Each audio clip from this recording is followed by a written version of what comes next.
So they changed that too. I don't know how they. I know that they changed everything in 2000. Good morning, everyone. My name is Wayne Kern. I'm the commander of Post 165 of the American Legion here in Miamisburg. And we're here today to celebrate Veterans Day. I'm so happy to see all the young people out here today. I hope you enjoy our service. We have beautiful weather and we have a nice day to honor our veterans. Veterans Day originated as Armistice Day on November 11th, 1919. It was the first anniversary of the end of World War I. It was the 11th day of the 11th month of the 11th hour when the armistice was signed. That's why we celebrate Veterans Day at 11 o'clock on this day. It was passed by Congress in a resolution in 1926 that there would be an annual observance. And November 11th became a national holiday in 1938. On Veterans Day, we pay tribute to all the service men and women, past and present, mainly the living ones, who have served their country honorably during war and during peacetime. I'd like to begin our service this morning with the Pledge of Allegiance. Everybody please stand, uncover, and join me. I pledge allegiance to the flag of the United States of America and to the republic for which it stands, one nation under God, indivisible, with liberty and justice for all. Thank you.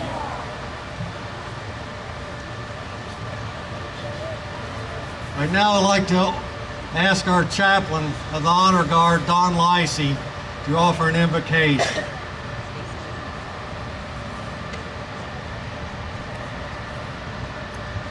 Please remain uncovered.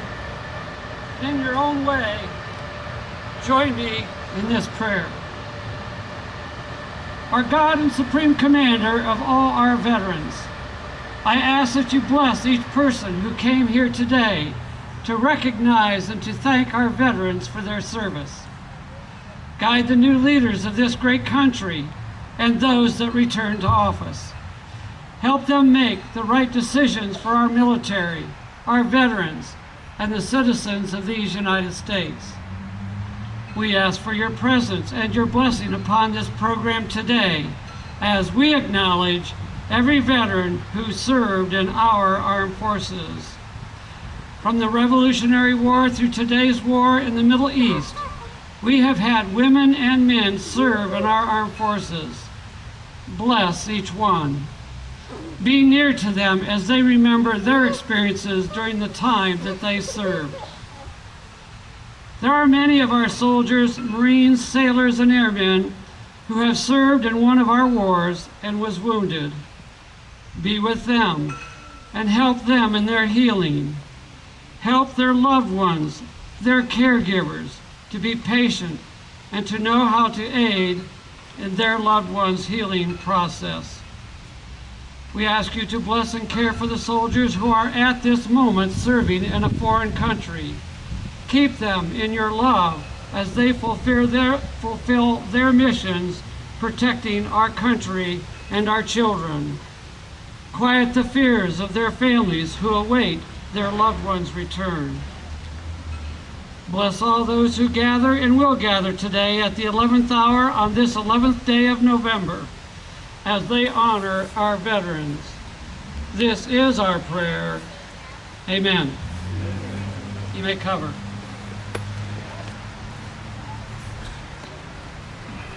Thank you very much, Don. It is with a great pleasure that I introduce the Mayor of Miamisburg, the Honorable Dick Church, who will offer our Veterans Day key address. Mr. Mayor.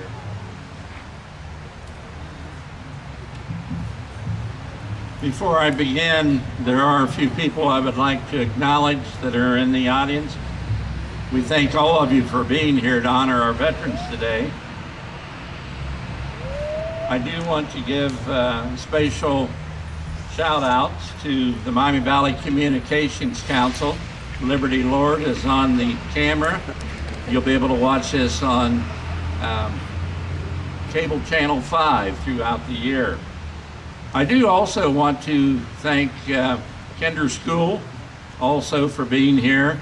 Jeremy Saylor is the principal, and Dr. David Vale is the superintendent. He's out in the audience also.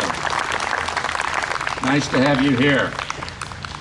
I also want to thank the Parks and Recreation Department, the American Legion Post 165, and the Miamisburg Historical Society Veterans Committee.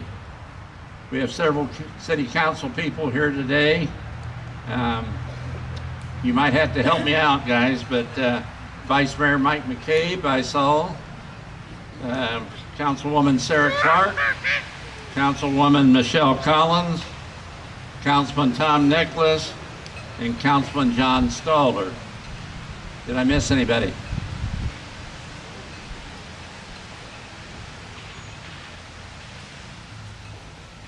Carl Johnson's life matters. Carl is a 90-year-old veteran in Virginia.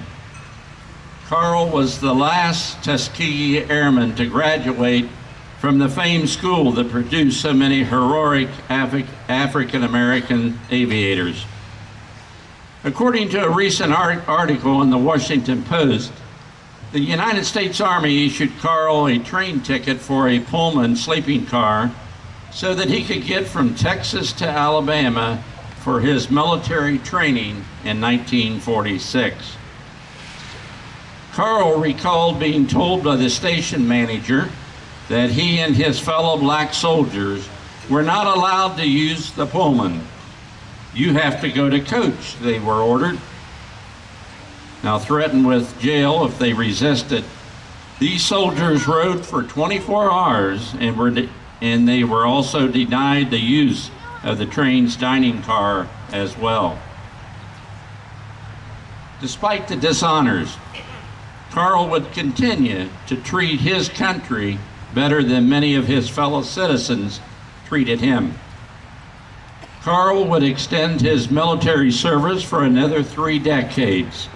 Serving in the Korean and Vietnam Wars, he would earn a Distinguished Flying Cross and 10 Air Medals and retire as a colonel. Air Force Staff Sergeant Brian McElroy and Tech Sergeant Jason L. Norton were military police officers. Unfortunately, they were unable to extend their military service.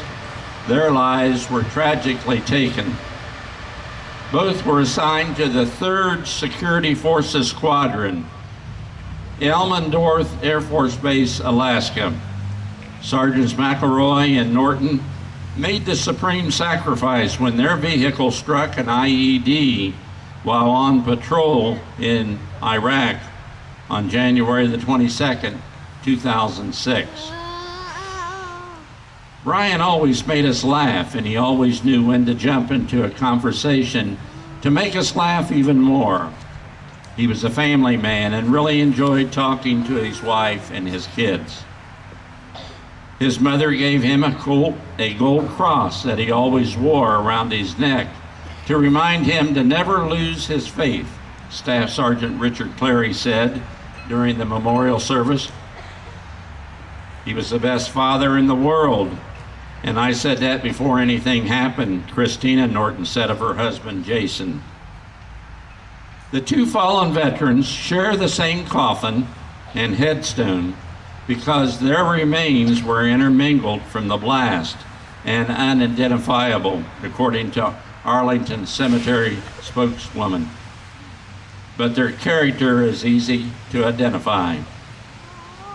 Just look up the word hero. When then Governor Ronald Reagan introduced returning POW John McCain at a speaking engagement in 1975, The future president asked, "Where do we find such men?" He was speaking of the many veterans when he answered, "We find them in our streets, in the offices, the shops, and the working places of our country, and on the farms." In other words, President Reagan was referring to ordinary people accomplishing extraordinary things. And it just isn't the men. Grace Murray of New York was a curious child. At the age of 7, she dismantled an alarm clock just to see how it worked. Later, she became one of the first programmers of the Harvard Mark I computer and would invent the computer language known as COBOL. The world was fortunate to benefit from the brilliant mind of the woman known by friends and admirers as Amazing Grace, and known by the United States Navy as Rear Admiral Grace Hopper. Although she left us in 1992, we can definitely say that the world is a better and smarter place because of Admiral Grace Hopper. My friends, veterans come in all shapes and sizes, young and old, rich and poor, black and white, and nearly every category in between. They are men and women who served or still serve America. And their families are diverse as well.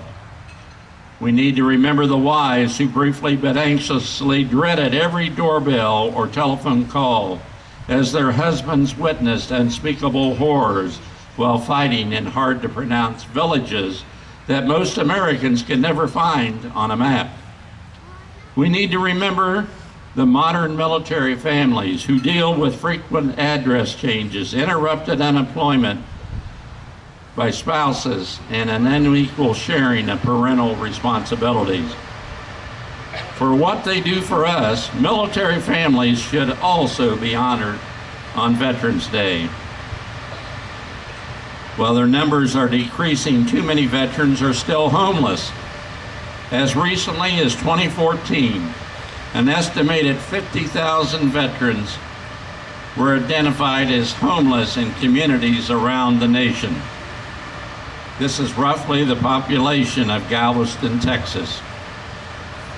And let us remember the estimated 20 veterans a day who commit suicide, and that approximately 20% of Iraq and Afghanistan veterans have experienced post-traumatic stress disorder.